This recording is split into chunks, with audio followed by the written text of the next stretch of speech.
It's very, very saddening. We are very deeply saddened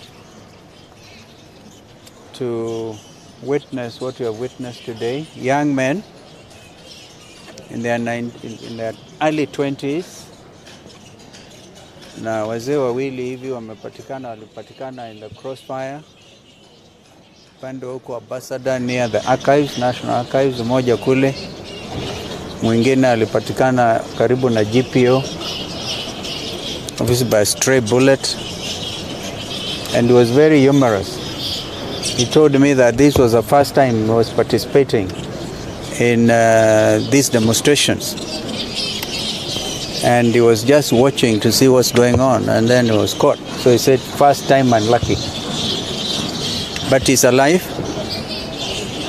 We've received reports today from the leadership of the hospital, and we want to thank Dr. Munene, Dr. Kutoi,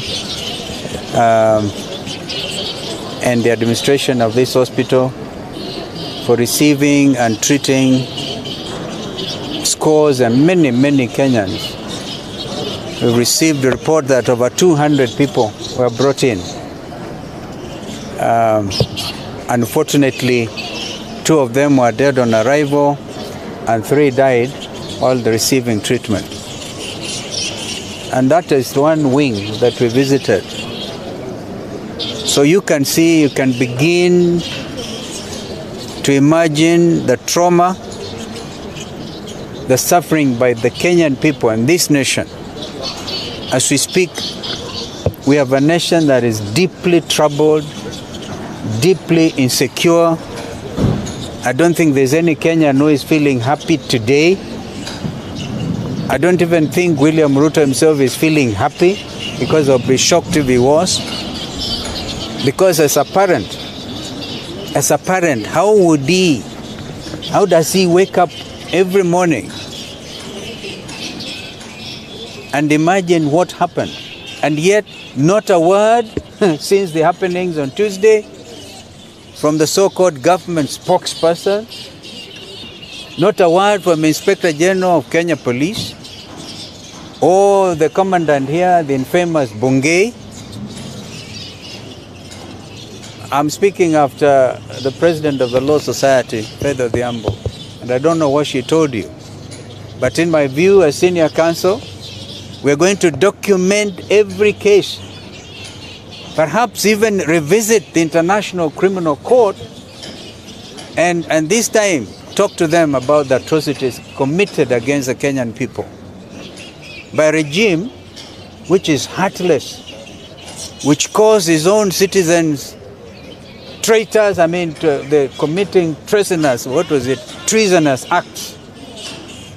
And we are yet to be told who are the financiers of this very organic youth movement, organic in their thousands, and they just want to claim their country back. Abductions seem to be continuing. I have here a letter that was written by the CEO of the and Director Chief Executive of the Kenya School of Law, Mr. Henry Mutai, when he issued this press release about the leader, Joshua Okayo, of the students doing their pupillage, doing their postgraduate course at the Kenya School of Law. He was abducted, but happily he's alive, because this morning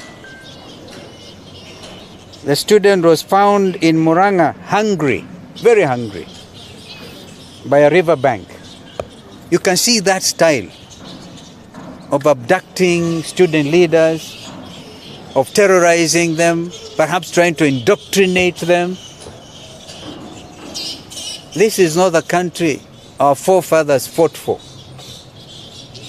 And I want to look at William Ruto in the face, I hope he's looking at me, and tell him to rise above himself and realize he has the instruments of power and order the stoppage of killing of young Kenyans It is obvious he must have given the directive, shoot to kill. Because those snipers would not have blown up the young brain we saw at the mortuary the other day. He's one of the two people who arrived here dead on arrival because his brains were blown off. So this cannot continue. In a democracy, it cannot continue. And by the way, I want to ask William, is this a democracy or a military dictatorship? Kenya is asking all these questions. They deserve straightforward answers, and they want their country back. Kwa hivyo tunasema poleni sana kwa wote ambao wameathirika tangu Jumanne. Jana mimi naishi karibu na Rongai, and I could hear milipuko ya risasi up to 8 o'clock. I was looking at the clock, 8 o'clock at night. Stop all these stories. Just a minute. Please, I'm begging. What are we supposed to do? Nimetafuta kila mahali. Hao waliniambia ningojee mpaka kesho. Si mgonjwa nimeleta. I want just to require. Where is my grandson? Get right. Thank you. Kutoka Githurai huyo mama. See how spontaneous. Anatafuta mjukuu wake kutoka Githurai. How many others are crying like that?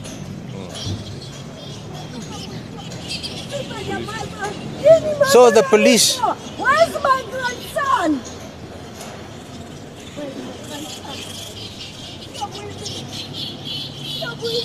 Where's my grandson?